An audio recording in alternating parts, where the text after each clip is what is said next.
We have our motion before us. Be it resolved, religion is a force for good in the world. All we need is our debaters here center stage. Ladies and gentlemen, please welcome Mr. Tony Blair and Mr. Christopher Hitchens. The Catholic Church, said Newman, holds it better for the sun and moon to drop from heaven, for the earth to fail, and for all the many millions on it to die in extremest agony, than that one soul, I will not say will be lost, but should commit one venial sin, should tell one willful untruth, or should steal one farthing without excuse. You'll have to say it's beautifully phrased, ladies and gentlemen. But to me, and here's my proposition, what we have here, and picked from no mean source, is a distillation of precisely what is twisted and immoral in the faith mentality. Its essential fanaticism, its consideration of the human being as raw material, and its fantasy of purity. Once you assume a creator and a plan, it makes us objects in a cruel experiment whereby we are created sick and commanded to be well. I'll repeat that. Created sick and then ordered to be well. And over us to supervise this is installed a celestial dictatorship, a kind of divine North Korea.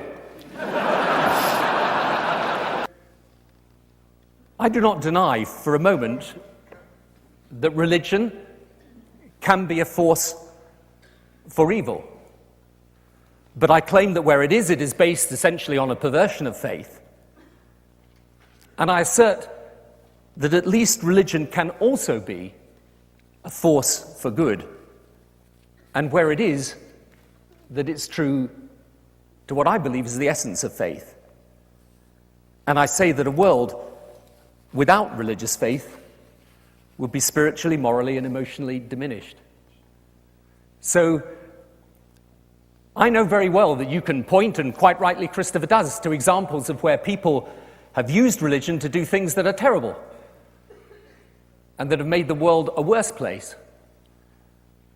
But I ask you not to judge all people of religious faith by those people any more than we would judge politics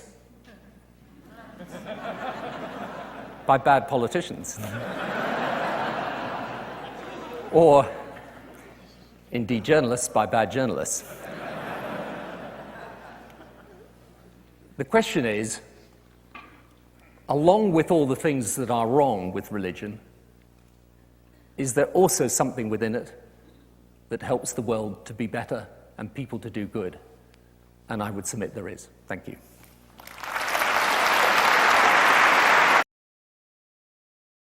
Now joining us on Reality Asserts Itself is a man who's very well known for his writings and research and his scholarship on Israel and Palestine and the conflict there, Norman Finkelstein. Thanks for joining us, Norman.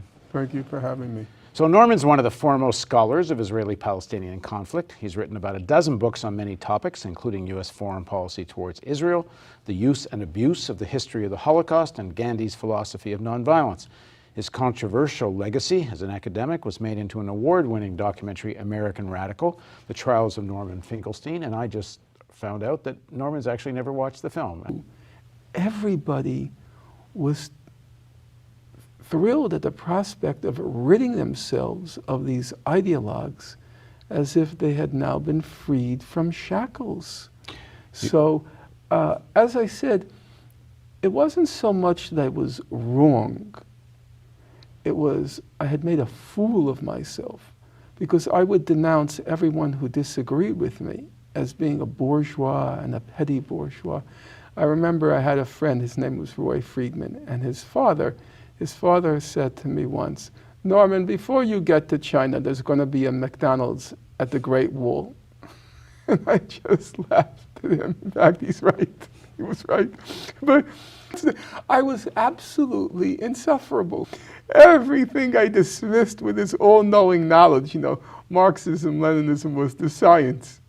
As if I even got past chemistry in high school, but the science. And we knew everything. we knew where history was going. We knew everything. We knew nothing. Very foolish.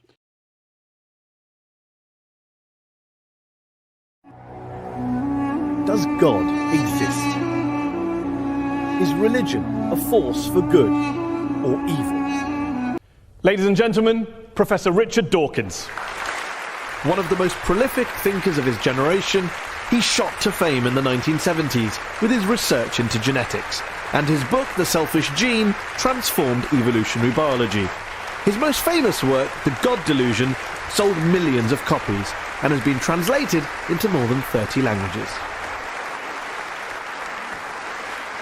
Richard, thanks so much for joining us here on Al Jazeera. Before we go any further, I just want to check something. Are you an atheist? For all practical purposes, yes.